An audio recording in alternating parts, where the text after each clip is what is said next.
देशाचे केंद्रीय मंत्री नितीन गडकरी हा एकमेव नेता असावा जो शेतकऱ्यांबद्दल तडफडीनं बोलतो. शेतकरी मेळावा आणि पशु प्रदर्शन या दरम्यान या कार्यक्रमामध्ये नितीन गडकरी यांना बोलवलं असता त्यांनी त्या ठिकाणी जी स्पीच दिली आणि शेतकऱ्यांबद्दल दूध व्यवसायाबद्दल जी काय माहिती सांगितली ती आपल्याला उपयुक्त पडू शकते.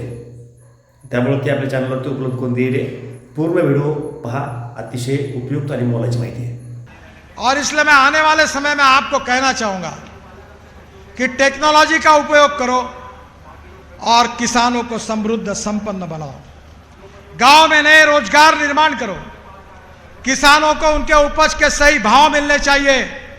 गांव गरीब मजदूर किसान का कल्याण होना चाहिए. जब तक टेक्नोलॉजी को नहीं अपनाओगे तब तक भविष्य नहीं बदल सकता. बहनों और भाइयों, मुझे बहुत खुशी है. और दूसरी एक छोटी बात है, मुझे जल्दी जाना है. अभी मैंने महाराष्ट्र के सांगली में एक चितड़े डेयरी है, बहुत प्रसिद्ध है, 5,000 करोड़ उनका टर्नओवर है. उनकी मिठाई पुणे में लाइन लगा के खरीदते हैं लोग. तो उनके एक प्लांट का उद्घाटन किया था और बाल्यान जी, पुरुषोत्तम रूपाला जी को मैंने पूरा समझाया. अब आपका काम है ये सेंटर यहां शुरू करो. 1952 में गुजरात के गिर जात की गाय ब्राजील में गई थी. अब वहां गिर जो गाय थी, हमारे मंत्री जी भी है, ये काम आप जरूर करिए, उत्तर प्रदेश की तस्वीर बदल जाएगी. वो गिर गाय 1952 में जो गई थी, उस गाय का अभी वहां जो गिर गाय है वो 60 लीटर दूध देती है. और उसका जो बुल था, सांड, उसका नाम था टोरंडो. उसका सीमेंस आकर इंडिया में 2 लीटर के गाय को दिया तो गोरी हुई 22 लीटर की. मेरे यहाँ हुई है. मेरा प्राइवेट सेक्रेटरी दिवे करके, उसके यहाँ 12 गोरी और 4 गोरे हुए.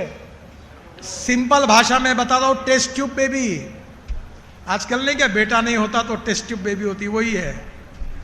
और 100% गारंटी, बेटी बचाओ अभियान की जरूरत नहीं. 99% गोरी ही होगी, गोरा नहीं होगा. और आपके सब 4 लीटर 5 लीटर वाले जर्सी और हुस्टन, सबको आप ये गिर साहिवाल का ये प्रयोग करिए. टेस्ट ट्यूब बेबी का, टेस्ट ट्यूब गोरी का, उसका जो एम्ब्रियो है, गर्भ, वो ट्रांसफर किया जाता है. एक सांगली में शुरू हुआ जिसका उद्घाटन मैंने किया. दूसरा शरद पवार साहब ने बारामती में किया, उसका उद्घाटन मैंने किया. और तीसरा नागपुर में वेटरनरी यूनिवर्सिटी में किया, उसका भी उद्घाटन मैंने किया. अब इस देश के हर जिले में गाय के लिए super speciality hospital for cows, for animals होना चाहिए. और अगर इन सब की 2-2, 3-3 लीटर की गाय अगर 22 और 30 लीटर की हो जाएगी तो किसान की गरीबी हटने के लिए कोई समय नहीं लगेगा.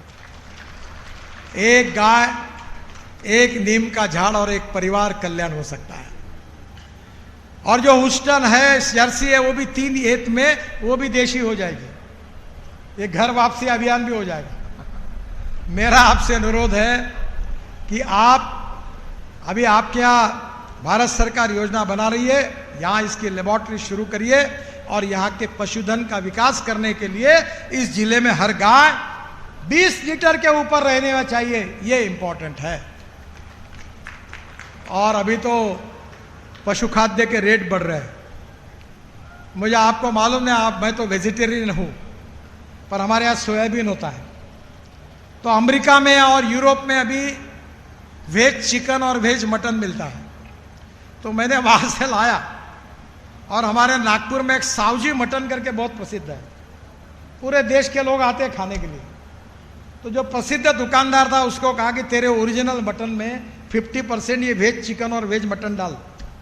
और जिन्होंने खाया उनके ध्यान में नहीं आया.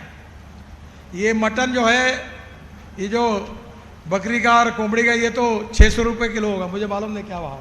और ये 200 रुपये किलो का. इसमें 49% प्रोटीन है. और इसलिए आने वाले समय में पशु खाद्य जो है वो 22 रुपये से कम 20 रुपये किलो पे आना चाहिए.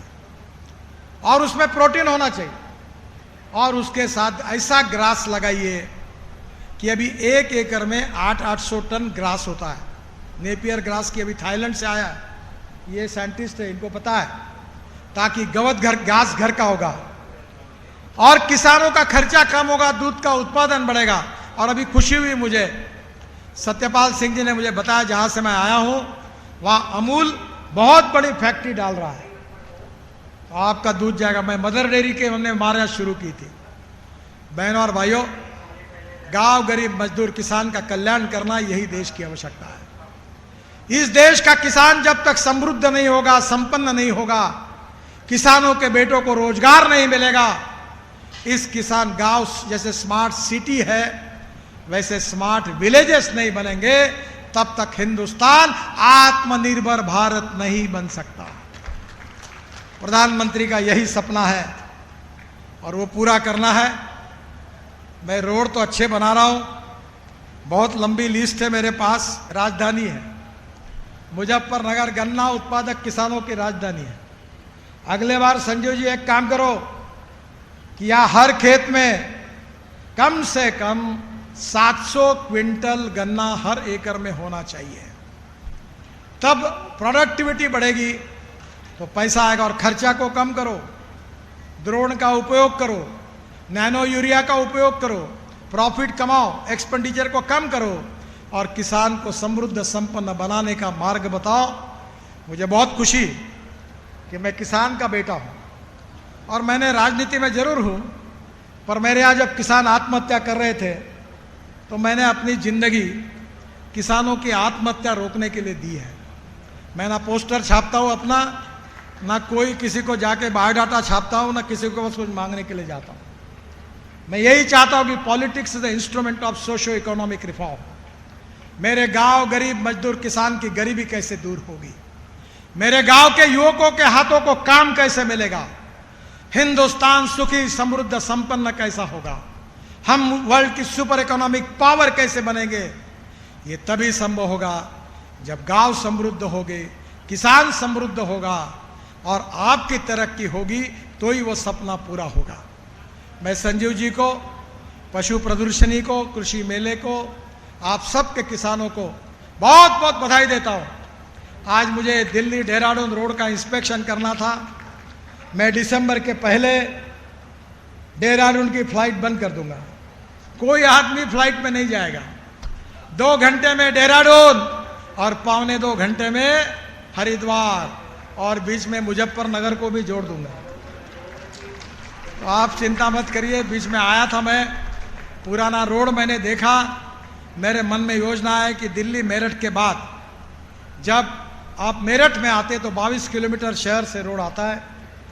मेरे मन में है, आज कुछ घोषणा करूंगा नहीं, पर मैं जरूर आप सबकी समस्याओं को जानता हूं और मैं अक्सर कहता हूं पैसे की कोई कमी नहीं है मेरे पास। मैं लाखों करोड़ की बात करता हूं, एक पत्रकार मुझे बोल दे, मैं तो 200, 400, 500, 1000 करोड़ के काम को जाते ही नहीं। बोलता हूं जनरल साहब को आप चले जाओ, मैं 5000, 6000, 10,000, 15, 1 लाख करोड़ का रोड बना रहा हूं दिल्ली मुंबई, ऐसे 32 एक्सप्रेस हाईवे बना रहा हूं। कोई पैसे की कमी नहीं है, इस देश में पैसे की कमी नहीं है, ईमानदारी से देश के लिए काम करने वाले नेताओं की कमी है। मुझे इतना काम करने का मौका मिला, एक ठेकेदार आपको नहीं मिलेगा कि जो बताएगा कि ठेका लेने के पहले मंत्री जी के घर पर जाना पड़ा। Corruption free, time bound, quality conscious और गारंटी के साथ अच्छा काम होगा। और इसीलिए मैं कॉन्ट्रैक्टर को कहता हूं, खराब काम किया तो बुलडोजर के नीचे तुमको डालूंगा, याद रखना। अभी मैं जतिन प्रसाद जी को समझा रहा था, वो हाईवे देख रहा था, तो मैं बोला ये वाइब्रेटिंग रोलर कितने टन का है? बोले 15 टन का। तो मैंने बोला 15 टन का क्यों, 30 टन का क्यों नहीं है? मैं बोले लगाऊंगा। तो जतिन प्रसाद जी को कहा, अगर 30 टन का वाइब्रेटिंग रोलर होगा तो कॉम्पैक्शन आएगा, 6 इंच नीचे जाएगी जमीन, तो इसको ज़्यादा मटेरियल डालना पड़ेगा, इसलिए ये होशियारी कर रहा है। ये वाइब्रेटिंग रोलर 30 टन का नहीं है। मैंने कहा कल से लगाओ वाइब्रेटिंग रोलर 30 टन का, आपकी संपत्ति है, इस रोड के मालिक आप है। आपको अच्छे रोड बनेंगे, चिंता मत करना, पर किसानों को समृद्ध संपन्न बनाना, गांव को स्मार्ट विलेज में रूपांतरित करना, युवाओं के हाथों को काम देना, टेक्नोलॉजी का उपयोग करना, उत्पादन खर्चा खेती का कम करना और प्रोसेसिंग यूनिट जितने एग्रो प्रोसेसिंग यूनिट डाल सकते